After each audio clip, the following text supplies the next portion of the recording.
അസ്സലാമു അലൈക്കും. പ്രിയ സഹോദരി സഹോദരന്മാരെ, എല്ലാവർക്കും ബലിപെരുന്നാൾ ആശംസകൾ. വിശ്വാസി സമൂഹം ബലിപെരുന്നാൾ ആഘോഷിക്കുകയാണ്. ബലിപെരുന്നാൾ മനുഷ്യർക്ക് അന്യം നിൽക്കുന്ന ഒരുപാട് മൂല്യങ്ങളെ മനുഷ്യ സമൂഹത്തെ ഓർമ്മപ്പെടുത്തുകയും സാക്ഷ്യപ്പെടുത്തുകയും ചെയ്യുന്ന സന്ദർഭം കൂടിയാണ്. ഇബ്രാഹിം നബി അലൈഹി സ്വലാത്തു വസ്സലാം, ഇസ്മായിൽ നബി അലൈഹി സ്വലാത്തു വസ്സലാം, ഹാജറ ബീവി ഇവരുടെ ജീവിത കഥകളിലൂടെ ആവർത്തിച്ച് ലോകം കടന്നു പോകുന്ന സന്ദർഭമാണ്. ഇബ്രാഹിം നബി അലൈഹി സ്വലാത്തു വസ്സലാമയുടെ ജീവിതം പരീക്ഷണങ്ങളുടേതാണ്. ഒരുപക്ഷെ നിരന്തരമായ പലായനങ്ങളുടേതു കൂടിയാണ്. സിറിയയിലേക്ക്, ഈജിപ്തിലേക്ക്, ഫലസ്തീനിലേക്ക്, ഏറ്റവും അവസാനം മക്ക മണലാരുണ്യത്തിലേക്ക് ഇബ്രാഹിം നബി അലൈഹി സ്വലാത്തു വസ്സലാം കടന്നു വരുന്നുണ്ട്. മക്ക എന്ന് പറയുന്നത് മനുഷ്യരില്ലാത്ത, മനുഷ്യവാസമില്ലാത്ത, ജലമില്ലാത്ത, അതുപോലെ തന്നെ മറ്റൊന്നുമില്ലാത്ത മരുഭൂമിയാണ്. ആ മരുഭൂമിയിൽ നിന്നുകൊണ്ടാണ് ഇബ്രാഹിം നബി അലൈഹി സ്വലാത്തു വസ്സലാം ഒരു നല്ല സമൂഹത്തെ, സൗന്ദര്യമുള്ള ഒരു സമൂഹത്തെ, നിർഭയത്വമുള്ള ഒരു നാടിനെ അദ്ദേഹം സ്വപ്നം കാണുന്നത്. അദ്ദേഹത്തിൻ്റെ പ്രാർത്ഥന തന്നെ അതാണ്. അദ്ദേഹം ലോകത്തൊരു പക്ഷേ 4000 വർഷങ്ങൾക്ക് മുമ്പ് ലോകത്ത് ആദ്യമായി തൗഹീദിൻ്റെ ഭവനം അള്ളാഹുവിൻ്റെ നിർദ്ദേശാനുസാരം ഇബ്രാഹിം നബി അലൈഹി സ്വലാത്തു വസ്സലാം പടുത്തുയർത്തിയത് മക്കയിലെ ഈ മണലാരുണ്യത്തിലാണ്. സ്വന്തം മകനോടൊപ്പം നിന്നുകൊണ്ട് തനിച്ചാണ് കഅബാലയത്തിൻ്റെ അസ്ഥിവാരം പണിയുന്നത്. ആ സന്ദർഭത്തിൽ വിശുദ്ധ കഅബാലയം ലോകത്തിലെ ആദ്യത്തെ തൗഹീദിൻ്റെ ഭവനം പടുത്തുയർത്തുന്ന ഘട്ടത്തിലും വിശുദ്ധ ഖുർആൻ അതിനെക്കുറിച്ച് പറയുന്നത് വൈദ് ജഅൽനൽ ബൈത്ത മസാബത്തൽ ലിന്നാസി വ അംന. അള്ളാഹു സുബ്ഹാനഹു വ തആല വിശുദ്ധ ഗേഹത്തെ അഭയ കേന്ദ്രമാക്കിയ സന്ദർഭം, അതോടൊപ്പം തന്നെ നിർഭയത്വത്തിൻ്റെ കേന്ദ്രമാക്കിയ സന്ദർഭം. ഇസ്ലാം നിർഭയത്വത്തിന് കൊടുക്കുന്ന, സമാധാനത്തിന് കൊടുക്കുന്ന പ്രാധാന്യത്തെ കൂടിയാണ് അത് സൂചിപ്പിക്കുന്നത്. മാത്രമല്ല അദ്ദേഹത്തിൻ്റെ ജീവിതത്തിൽ പിന്നീട് അദ്ദേഹം അള്ളാഹുവിനോട് പ്രാർത്ഥിക്കുന്നുണ്ട്. ഈ പറയുന്ന മക്കയിൽ കഅബാലയം പടുതുയർത്തിയതിന് ശേഷം വൈദകാല ഇബ്രാഹിമു റബ്ബി ജയൽ ഹാദ ബലദൻ ആമിന, പടച്ച റബ്ബെ ഇതിനെ നീ ഒരു സമാധാനത്തിൻ്റെ ഗേഹമാക്കി, സമാധാനമുള്ള നാടാക്കി മാറ്റണേ. ബലദൻ ആമിന എന്ന് പറഞ്ഞാൽ എത്ര സുന്ദരമായ പ്രയോഗമാണെന്ന് നിങ്ങൾ ആലോചിച്ച് നോക്കൂ. അഥവാ പിന്നെ കഅബാലയം മസാബത്തും വ അംന, നിർഭയത്വത്തിൻ്റെ കേന്ദ്രമാണ്. ആ മണ്ണ് ബലദൻ ആമിന, നിർഭയത്വമുള്ള നാട്. മഹാനായ പ്രവാചകൻ റസൂലുള്ളാഹി സ്വല്ലല്ലാഹു അലൈഹി വസല്ലം തൻ്റെ ജനതയോട് ഏറ്റവും പരീക്ഷണം നിറഞ്ഞ കാലയളവിൽ ആ ജനതയോട് പങ്കുവെച്ചതും എത്താ യസീറ റാക്കിബു മിൻ സൻആ ഇലാ ഹദറമൗത്ത്, അഥവാ സന്ന മുതൽ ഹദറമൗത്ത് വരെ മനുഷ്യർക്ക് നിർഭയമായി നടക്കാൻ കഴിയുന്ന ഒരു നാൾ വരും എന്നുള്ളതാണ്. അപ്പോൾ സമാധാനം പുലരുന്ന നാൾ, അതുപോലെ തന്നെ സമാധാനവും നിർഭയത്വവും നിലനിൽക്കുന്ന നാട് എന്ന് പറയുന്നത് ഇസ്ലാമിൻ്റെ മൗലികമായ അതിൻ്റെ ഉള്ളടക്കത്തിൽപ്പെട്ട ഒരു കാര്യമാണ്. അങ്ങനെയുള്ള ഒരു സമൂഹത്തെ, ഒരു നാഗരികതയെ അദ്ദേഹം സ്വപ്നം കാണുമ്പോൾ, അല്ലെങ്കിൽ രൂപപ്പെടുത്തിയെടുക്കുമ്പോൾ അതിൻ്റെ പിന്നിൽ അദ്ദേഹവും അദ്ദേഹത്തിൻ്റെ കുടുംബവും ബലി കൊടുത്തത് തൻ്റെ ജീവിതത്തെ തന്നെയാണ് എന്ന് നമുക്ക് കാണാവുന്നതാണ്. സ്വന്തം ജീവിതത്തെ ബലി കൊടുത്ത ഇബ്രാഹിം നബി അലൈഹി സ്വലാത്തു വസ്സലാമയോട് ഒരു ഘട്ടത്തിൽ അല്ലാഹു സുബ്ഹാനഹു വ തആല ആവശ്യപ്പെടുന്നത് തൻ്റെ ജീവിതത്തിൻ്റെ ഏറ്റവും പ്രധാനപ്പെട്ട അവലംബമായ പ്രിയപ്പെട്ട പുത്രൻ, ദീർഘകാലത്തെ പ്രാർത്ഥനയ്ക്ക് ശേഷം ലഭിച്ച പുത്രനെ അള്ളാഹുവിൻ്റെ മാർഗത്തിൽ ബലി കൊടുക്കണം എന്നുള്ളതാണ്. സ്വന്തം ജീവിതം ബലി കൊടുത്ത ഒരു കുടുംബത്തോട് മകൻ്റെ ജീവൻ ബലി കൊടുക്കണം എന്ന് പറയുമ്പോഴും ഇബ്രാഹിം നബി അലൈഹി സ്വലാത്തു വസ്സലാം അതിന് തൻ്റെ മകനോട് ചോദിക്കുന്നുണ്ട്, മോനെ ഞാൻ ഇനി അറ ഫിൽ മനാമി അന്നി അസ്ബഹുക എന്ന് പറഞ്ഞിട്ട് വിശുദ്ധ ഖുർആനത് പറയുന്നുണ്ട്. ഞാൻ ഉറക്കത്തിൽ നിന്നെ ബലി കൊടുക്കണം എന്നുള്ള മാർഗനിർദ്ദേശം എനിക്ക് അള്ളാഹുവിൻ്റെ അടുക്കൽ നിന്ന് ഇന്നലെ ലഭിച്ചിട്ടുണ്ട് എന്ന് പറയുമ്പോൾ, നിങ്ങൾ അള്ളാഹു സുബ്ഹാനഹു വ തആല അങ്ങയോട് കൽപ്പിച്ചത് അങ്ങ് നടപ്പാക്കുക എന്നാണ് മകൻ മറുപടി പറയുന്നത്. അള്ളാഹു സുബ്ഹാനഹു വ തആല ആഗ്രഹിക്കുന്നത് ഇബ്രാഹിം നബി അലൈഹി സ്വലാത്തു വസ്സലാമയുടെ ആത്മത്യാഗത്തിൻ്റെയും ആത്മസമർപ്പണത്തിൻ്റെയും ആഴം അളക്കുക എന്നുള്ളത് തന്നെയാണ്. അതുകൊണ്ടാണ് ആ പറയുന്ന ബലിക്ക് താൻ സന്നദ്ധമാവുകയും പിന്നീട് അള്ളാഹു സുബ്ഹാനഹു വ തആലയുടെ നിർദ്ദേശാനുസരണം മൃഗത്തെ ബലി കൊടുക്കുകയും ചെയ്യുന്നത്. ആ ആത്മസമർപ്പണത്തിൻ്റെയും ആത്മത്യാഗത്തിൻ്റെയും പ്രതീകമെന്ന അർത്ഥത്തിൽ ഇന്നും ലോകത്ത് അത്തരത്തിലുള്ള മൃഗബലി അള്ളാഹുവിൻ്റെ മാർഗത്തിൽ നിർവഹിക്കുകയും മാംസദാനം ആളുകൾക്കിടയിൽ നിർവഹിക്കപ്പെട്ടു പോരുകയും ചെയ്യുന്നത് നമുക്കെല്ലാവർക്കും കാണാവുന്നതാണ്. അതൊരു മൃഗബലി കൊടുക്കലല്ല, മറിച്ച് താൻ ഉൾക്കൊണ്ടിരിക്കുന്ന മൂല്യങ്ങൾക്കും ആദർശത്തിനും വേണ്ടി തൻ്റെ ജീവിതത്തിൽ സമർപ്പിക്കാവുന്നതിൻ്റെ മാക്സിമം സമർപ്പിക്കുക എന്നതിൻ്റെ പ്രതീകാത്മകമായ ഒരു കർമ്മം കൂടിയാണത് എന്ന് നമുക്ക് കാണാവുന്നതാണ്.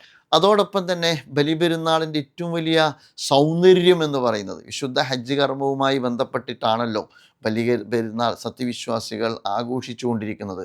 അതിൻ്റെ ഏറ്റവും വലിയ സൗന്ദര്യം എന്ന് പറയുന്നത് ലോകത്തിനേറെ അന്യം നിൽക്കുന്ന ഏറ്റവും ഉജ്ജ്വലമായൊരു മൂല്യത്തെ അത് ലോകത്തിന് മുമ്പാകെ ഉദ്ഘോഷിക്കുക മാത്രമല്ല സാക്ഷ്യപ്പെടുത്തുന്നു, അടയാളപ്പെടുത്തുന്നു എന്നുള്ളതാണ്. വിശ്വസാഹോദര്യം ഉദ്ഘോഷിക്കുന്ന ഉജ്ജ്വലമായ ഒരാശയത്തെ ലോകത്ത് വിളംബരം ചെയ്യുക മാത്രമല്ല സാക്ഷ്യപ്പെടുത്തുന്ന ഒരു കർമ്മം കൂടിയാണ് വിശുദ്ധ ഹജ്ജ് കർമ്മം എന്ന് പറയുന്നത്. ഈ കാലഘട്ടത്തിൻ്റെ ഏറ്റവും വലിയ ഇഷ്യൂ എന്താണ് എന്ന് ചോദിച്ചാൽ, നമുക്കറിയാം മനുഷ്യ ജീവിതത്തിൻ്റെ സ്വാഭാവികമായ ഒരുപാട് വൈവിധ്യങ്ങളുണ്ട്, വൈജാത്യങ്ങളുണ്ട്. മതം, വർണ്ണം, വർഗം, വംശം, ദേശം, ഭാഷ തുടങ്ങിയുള്ള ഒരുപാട് മനുഷ്യ സമൂഹത്തിനകത്ത് സ്വാഭാവികമായുമുള്ള ഒരുപാട് വൈവിധ്യങ്ങളുണ്ട്. പുതിയ കാലത്തിൻ്റെ ഏറ്റവും വലിയ പ്രത്യേകത എന്ന് പറയുന്നത് ഈ വൈവിധ്യങ്ങൾ, മനുഷ്യ ജീവിതത്തിൻ്റെ ഈ സൗന്ദര്യമുള്ള വൈവിധ്യങ്ങളെ, വ്യത്യസ്ത മതങ്ങളുള്ള, വ്യത്യസ്ത ഭാഷ സംസാരിക്കുന്ന, വ്യത്യസ്ത ദേശക്കാരായ, വ്യത്യസ്ത വർണ്ണങ്ങളുള്ള മനുഷ്യ സമൂഹത്തിൻ്റെ ഈ സൗന്ദര്യമുള്ള ഈ വൈവിധ്യത്തെ ഏറ്റവും അപകടകരമായ സ്വഭാവത്തിൽ വിഭജനത്തിൻ്റെ മതിലായി, വൻമതിലായി വളർത്തിയെടുത്തിരിക്കുന്നു എന്നുള്ളതാണ് പരിഷ്കൃത ലോകം അനുഭവിക്കുന്ന ഏറ്റവും വലിയ പ്രശ്നം എന്ന് പറയുന്നത്. ആ മതിൽ എന്ന് പറയുന്നത് ചെറുതല്ല. അത്തരം വംശീയമായ മതിൽ മതി മനുഷ്യനെ പച്ചക്ക് കൊല്ലാൻ, മനുഷ്യരെ പച്ചക്ക് തല്ലിക്കൊല്ലാൻ, ഒരു വലിയ ജനസമൂഹത്തെ അപരവൽക്കരിക്കാൻ, അല്ലെങ്കിൽ ഏതെങ്കിലും ഒരു വിഭാഗത്തെ ഭീകരവൽക്കരിക്കാൻ, അതല്ലെങ്കിൽ മറ്റേതെങ്കിലും ഒരു വിഭാഗത്തെ തീവ്രവാദ ചാപ്പ കുത്താൻ. അവ മനുഷ്യ സമൂഹത്തിൻ്റെ സ്വാഭാവികമായ ജൈവികമായ വൈവിധ്യങ്ങളെ മുൻനിർത്തിക്കൊണ്ട് വിഭജനത്തിൻ്റെയും വർഗീകരണത്തിൻ്റെയും വൻമതിൽ തീർക്കപ്പെട്ട ഒരു കാലഘട്ടത്തിലാണ് യഥാർത്ഥത്തിൽ ഇത്തരത്തിലുള്ള എല്ലാ വർഗീകരണത്തെയും, അല്ലെങ്കിൽ ഇതിനെയെല്ലാം ഈ പറയുന്ന മതിലുകൾക്ക്, അല്ലെങ്കിൽ ഇത്തരം വിഭജനങ്ങൾക്ക് സിദ്ധാന്തമുണ്ട്, തത്വശാസ്ത്രമുണ്ട്, ഫിലോസഫി ഉണ്ട്. ആ ഫിലോസഫി ആളുകൾ കൊണ്ട് നടക്കുന്നുണ്ട്. ആ ഫിലോസഫിയെ ലോകം മഹത്വവൽക്കരിക്കുന്നുണ്ട്. ആ ഫിലോസഫിക്ക് ലോകത്ത് മേൽക്കൈയുണ്ട്. ഇങ്ങനെ ഒരു മേൽക്കൈയുള്ള ഫിലോസഫിയുടെ പിൻബലത്തിൽ നിന്നുകൊണ്ട് മനുഷ്യർക്കിടയിലുള്ള വൈവിധ്യങ്ങളെ മനുഷ്യരെ വിഭജിക്കുവാനും ശിഥിലീകരിക്കാനും അപരവൽക്കരിക്കാനും ഉപയോഗിച്ചുകൊണ്ടിരിക്കുന്ന ഒരു കാലഘട്ടത്തിലാണ് ഈ വൈവിധ്യത്തിൻ്റെ സൗന്ദര്യത്തെ ലോകത്ത് അടയാളപ്പെടുത്തിക്കൊണ്ട് വിശുദ്ധ ഹജ്ജ് കർമ്മം നിർവഹിക്കുന്നത് എന്ന് നമുക്ക് കാണാവുന്നതാണ്. ആഫ്രിക്കക്കാരനുണ്ട്, അമേരിക്കക്കാരനുണ്ട്, ബ്രിട്ടീഷുകാരനുണ്ട്, ഇന്ത്യക്കാരനുണ്ട്, അറബിയുണ്ട്, കറുത്തവനുണ്ട്, വെളുത്തവനുണ്ട്, ചുവന്നവനുണ്ട്, വ്യത്യസ്ത ഭാഷ സംസാരിക്കുന്നവനുണ്ട്, ഉള്ളവനുണ്ട്, ഇല്ലാത്തവനുണ്ട്, സമ്പന്നനുണ്ട്, സാധാരണക്കാരനുണ്ട്. എല്ലാവരും നമുക്ക് കാണാവുന്ന ഒരു കാര്യം, മക്ക മണലാരുണ്യത്തിലെ, അല്ലെങ്കിൽ മക്ക എന്ന് പറയുന്ന വിശുദ്ധ ഭൂമിയിലെ ഒരു പാൽക്കടലായി മാറിയ ഇന്നത്തെ ഒരു സന്ദർഭത്തിൽ, അല്ലെങ്കിൽ വിശുദ്ധ ഹജ്ജ് കർമ്മത്തിൻ്റെ വേളയിലെ ആ ജനസാഗരത്തിൽ ഒരു ജലകണിക മാത്രമായി മനുഷ്യൻ മാറുന്ന, മനുഷ്യൻ്റെ നിസ്സാരത മനുഷ്യനെ ബോധ്യപ്പെടുത്തുന്ന, മനുഷ്യർക്കിടയിലുള്ള സമത്വത്തെയും സാഹോദര്യത്തെയും ഉദ്ഘോഷിക്കുന്ന സൗന്ദര്യമുള്ള കാഴ്ച കൂടി ഈ ബലിപെരുന്നാൾ ലോകത്തിന് സമ്മാനിക്കുന്നു എന്നുള്ളതാണ്. അതൊരു കാഴ്ച മാത്രമല്ല, അത് ഈ കാലഘട്ടത്തിൽ നിറഞ്ഞാടുന്ന വംശീയതയ്ക്ക് മുമ്പിലുള്ള ഇസ്ലാം മുന്നോട്ട് വെക്കുന്ന സാഹോദര്യത്തിൽ അധിഷ്ഠിതമായ ഒരു കാഴ്ചപ്പാട് കൂടിയാണ്.